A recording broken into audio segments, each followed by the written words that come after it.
Hi everyone, welcome to my channel. If you're new, welcome. If you're returning, welcome back. I hope you take a second to subscribe so you don't miss out on anything here. Fall's back, school's back, so sick kiddos. So I am bringing you two comfort meals that I make when everyone's feeling lousy. Everyone had sore throats and colds, so I decided to make macaroni and cheese and chicken noodle soup. And first up is chicken noodle soup. We don't particularly love celery too much, but I do like it in my soup, so I cut up one stalk of celery, and I'm cutting up a couple carrots. You can cut up as many or as little as you like.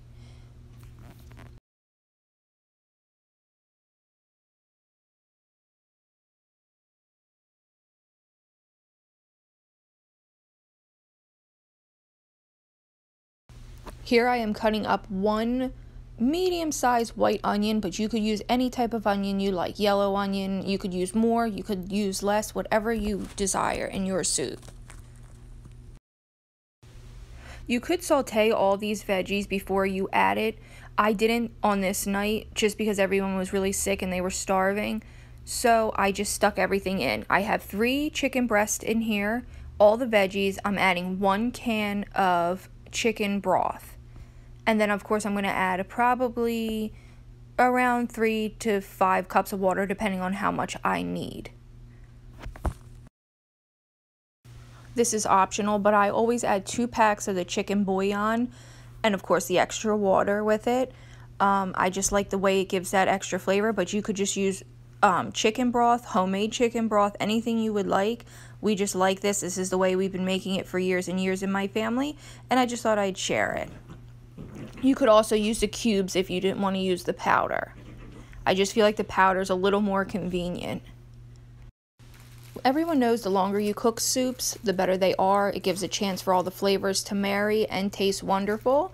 So I cooked this for about 4 hours. You could definitely cook it all day if you wanted to, just so the chicken's tender and cook thorough. I always cook my egg noodles on the side. That way it doesn't absorb all that liquid for the next day, and then the following day when I reheat the soup, I'll put the egg noodles in with it. This is how I've always done it because I noticed when I would cook the pasta in with it, it would definitely absorb all that liquid.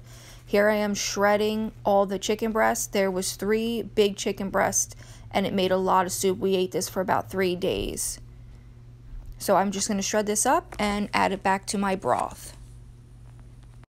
I wanted to mention the reason I don't end up adding extra salt is because of how salty the bouillon is. So I allow everyone to salt to taste if they need it, but other than that I do not add a ton of salt to this because there already is so much in the bouillon, like a lot of salt.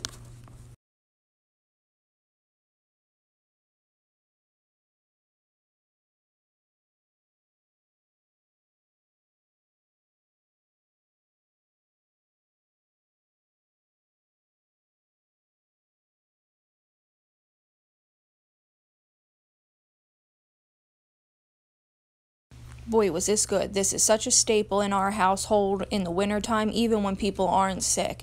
And there I am cooking the pasta on the side, and this is so delicious, and I hope you try it.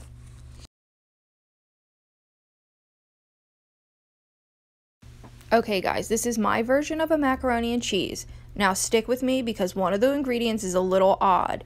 I start out by melting a half a stick of butter and adding a 1/4 of a cup of flour, just all-purpose flour.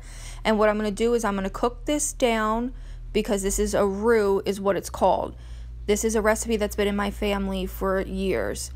You're going to cook this down and you want to cook out the flavor of the flour. It's like a raw taste. So I end up cooking it on medium heat for about 3 to 5 minutes, and then I will taste it and make sure all the flour tastes out. It will taste a little nutty and it will start being almost like a tan color. Now you don't want to make this brown because that's for a gravy. This is for a cheese sauce, so I only cook it till it's about a tan color and all that raw flour taste is out. This might take a little practice. When I first did it, it was not great, but over the years I've been able to get the hang of making a roux.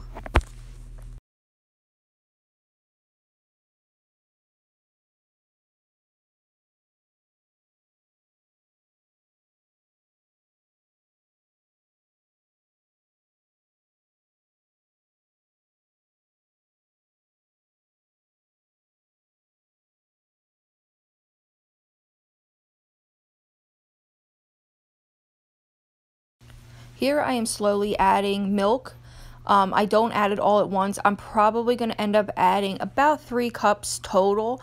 So I'll add the first cup, make sure it's all incorporated on a medium heat, and slowly let it thicken up. This is a process, so it might take a few minutes, but at first I only add a cup and let it all sort of thicken up. And you'll see here it's starting to get really thick, and then I'm going to add a little more milk, and I'm just going to keep adding milk till I have the consistency that I want, all on a medium heat.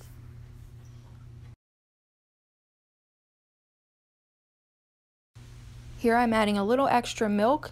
It ends up being about 2.5 to 3 cups. If I had a bigger batch, obviously I would have added more butter, flour, and milk. I'm going to add pepper.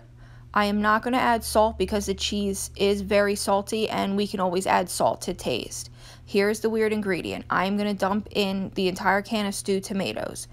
I don't know why. This is something my family's done for years and years. I know usually it's served on the side. A lot of older people like that.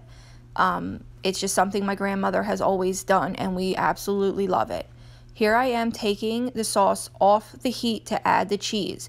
If you do it while it's on the heat, that's what gives that cheese that grainy taste that I just don't like. So I take it off the heat, incorporate all the cheese, and then I'll put it back on a low heat to keep it warm and thickening up.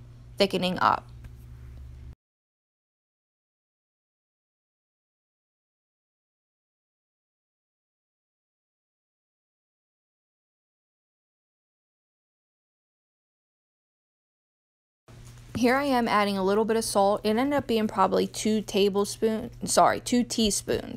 But I did add it to my hand, that way I didn't add too much. And I just kicked the heat back on a low setting. And I'm going to add my stewed tomatoes. This just gives it such a sweet and delicious flavor. I know a lot of people serve it on the side, but I don't know why. My grandmother's been making it like this for 50 years.